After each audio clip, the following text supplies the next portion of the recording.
Jake is a high school senior who gets good grades and does everything he can to support his younger brother and his mother, Wendy, who's struggling to rebuild her life after a difficult divorce. When Jake's father announces that he's getting remarried, Wendy also starts seeing someone new. Unfortunately, her boyfriend Sam is far from Prince Charming.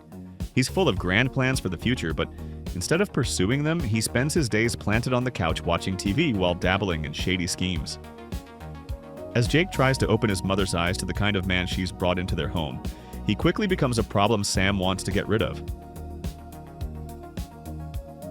Michael Apted was one of Britain's most respected filmmakers, working in both film and television in the UK and the United States, while alternating between fiction and documentary projects.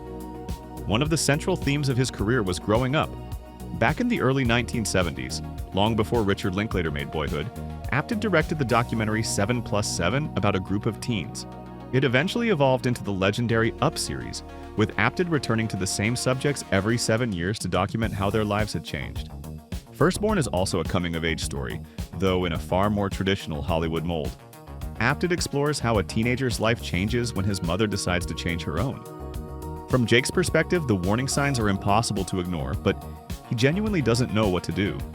Should he overlook the growing number of red flags because his mother finally seems happy?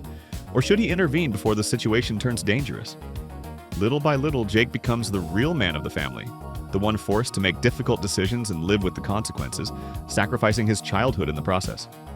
Apted shot Firstborn in the United States, and it's clear he had to play by the rules of studio filmmaking.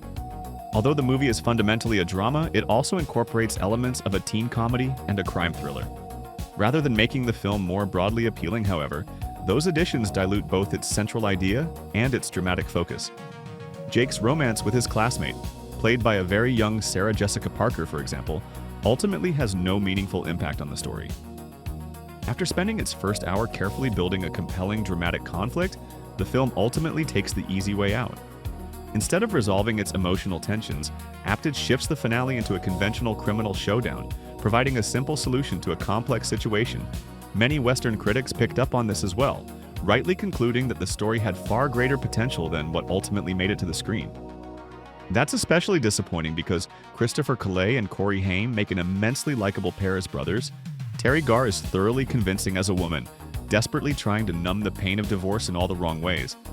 And Peter Weller delivers a masterfully understated performance as a pathetic yet genuinely dangerous manipulator.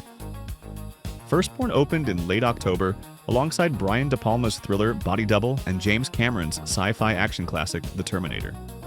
Paramount never had much confidence in the film's commercial prospects, and the studio turned out to be right. It debuted at number 7 at the box office and dropped out of the top 10 after just 3 weeks. Hardly a success, but the film eventually found its audience on home video.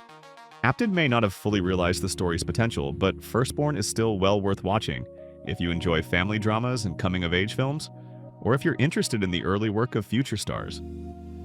Besides Sarah Jessica Parker, the cast also includes a young Robert Downey Jr. in one of his earliest roles, playing one of Jake's friends.